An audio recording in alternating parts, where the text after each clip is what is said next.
What's going on, everybody? Welcome back to another episode of Cabin Checks. And today I think I've got something for you that's really going to make an impact. This is a technique that I've learned over the years that really helps me out every time that I have that self-doubt that starts to creep into my mind. Every time that I begin to have that negative thinking. Every time I begin to question myself and who I really am and what results I'm really capable of getting. Every time that that type of thought process begins to enter my mind, this is a technique that I use and it has been very successful. I want to teach it to you during this video. Now, it's kind of a two-part thing.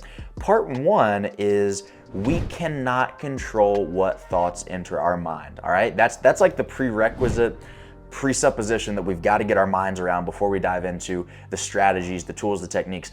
We cannot control what thoughts come into our mind. So please do me a favor and stop beating yourself up. Like a lot of us, we beat ourselves up every time we have some negative thoughts enter our mind. Like we start to talk down on ourselves and we automatically say, why would I ever even think about that? Like, what's wrong with me? What is broken in me that I'm thinking this way? Stop it. Stop it. Everybody has the self-doubt. I don't care who you look up to, whether it's, like in my case, I look up to Eric Thomas. He has self-doubt too. He has negative thoughts every once in a while too. The difference between him and an average person is that he does not let those negative thoughts take root. He does not give any power to those negative thoughts. He does not put any credibility into those negative thoughts. See, there's a difference between the thoughts that appear in your mind and the thoughts that you appease, the thoughts that you give power to, the thoughts that you hand over control to. And what I'm telling you is you don't have control over the thoughts that enter your mind, but you have 100% control over what thoughts you give your power to, over what thoughts you dwell on, over what thoughts you repeat over and over again. Tony Robbins had this quote where he said, if you went to the movies and you saw a terrible movie, like you've seen it before, right? Like you watch the movie and you know it's terrible. You already know without a shadow of a doubt, this movie sucks. Why would you go back and watch the same movie hundreds and hundreds of times over again? You probably wouldn't, right? And you certainly wouldn't pay to go watch that movie over and over again. But for whatever reason, in our minds, when we have these negative thoughts, a lot of us, when we begin to doubt ourselves, a lot of us, when we begin to relive the pain that we've been through, a lot of us, we sit there and dwell on it. We'll watch the same mental movie over and over again, and we're paying a legitimate price for that. Like that's a real price that we're having to pay. It's our time, it's our mental energy, it is our attention that's all going to this negativity, and we feed into it, and we give it our power. We give our control away to that negative thought. When instead, if we could just sit there and say, okay, you know what? I recognize that it's here, but I'm not gonna continue thinking about this. Now that I've recognized its existence, I can now shift my focus to something else. That is something that is in our control. Now, the question then becomes, what do we shift our focus to if we have this power to shift our focus? Well, this is part two of this formula, of this technique, this method that I've used to overcome a lot of these doubting, limited, negative thoughts that sometimes pop into my head. So the second part is once you recognize it and you refuse to give your control to that negative thought, now what we're gonna do is reshift our focus to something that I call evidence of excellence, all right? Evidence of excellence. And for me, this is me going through my mind, going through my memory, and trying to find my, as Alex Hormozi would say, undeniable stack of proof that I am who I say I am.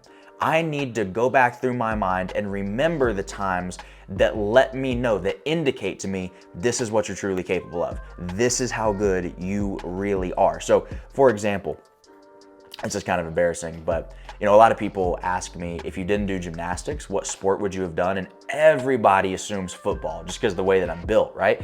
Everybody assumes I would have been like a running back or something in football. And I tell them, you know what? If I was gonna choose a different sport, I would play professional cornhole. They're like, what? Yeah, like cornhole, like the bag tossing game, right? Because I used to be so freaking good at that. Let me not say used to, actually. That's a negative thought. Let me recognize that negative thought and not dwell on it and reshift to evidence of excellence. I'm still a great cornhole player, as a matter of fact.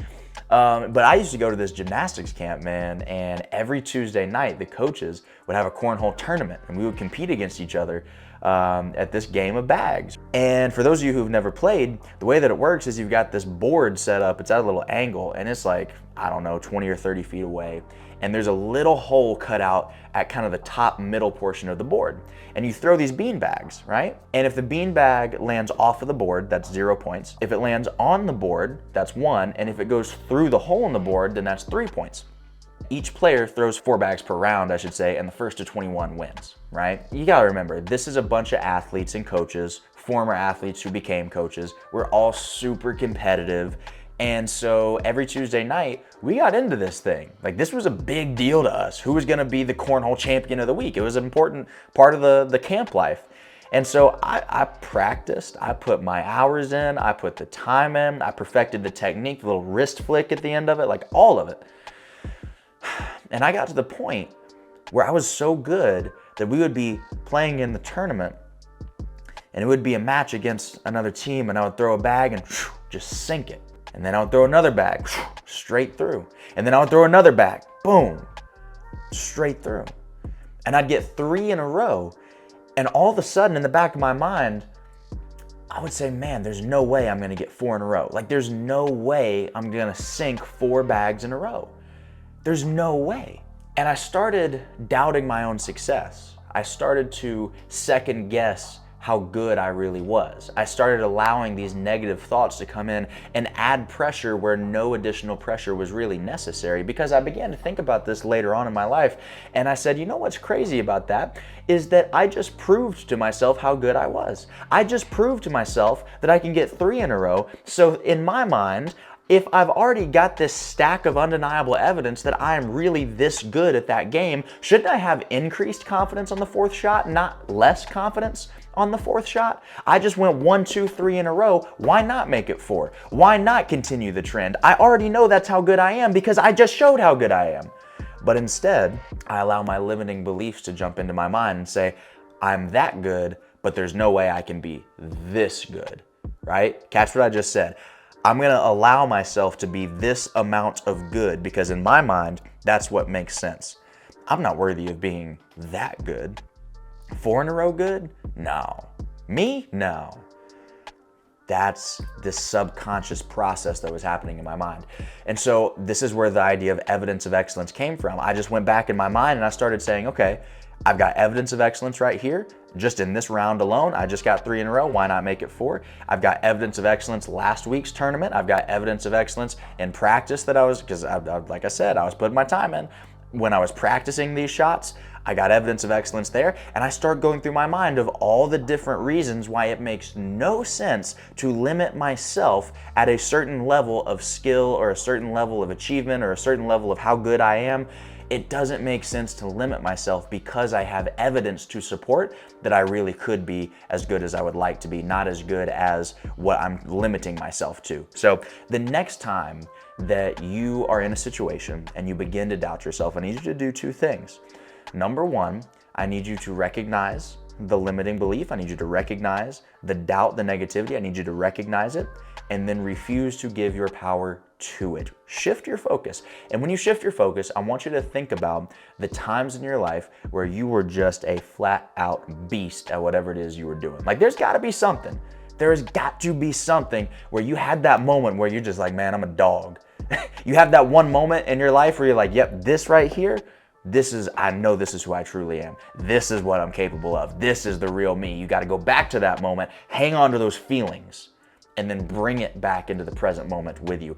That is how you utilize evidence of excellence to kill the negativity and boost your own self-confidence organically, naturally, internally, all right?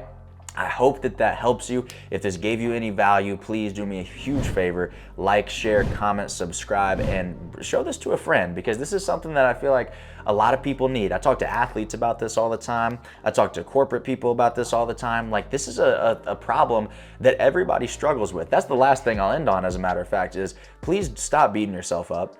Like, please stop beating yourself up. We all struggle with the negative limiting beliefs, with the thoughts of self-doubt, with the lack of self-worth. Like, everybody goes through that. So do me a huge favor. You're not special in that regard. You are special, you are unique, but not in that regard. We all go through it, and that means that somebody else out there needs this technique. So do me a huge favor, share this with somebody that needs it, that will execute on it, that will utilize it and improve their life from it. And until next time, thank you so much for watching Cabin Checks. We'll see you on the next one.